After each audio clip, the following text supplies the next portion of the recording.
Hi everyone, I'm Shreya from Online Help Guide, and in this video I'll show you how to make playlist on YouTube mobile. First of all, open the YouTube app.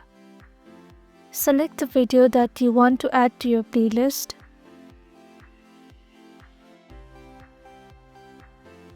Below the video, locate the Save button.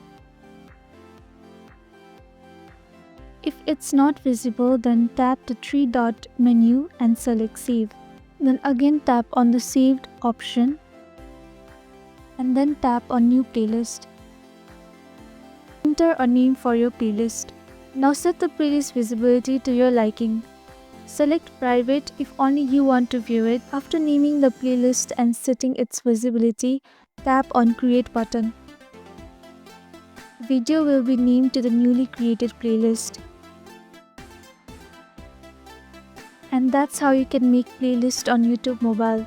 Thank you for watching Online Help Guide. I hope this video was helpful. If it was, hit the like button and comment if you have any questions or feedback. Also, if you are new to our channel, please subscribe and hit the bell icon so you won't miss any of our upcoming videos.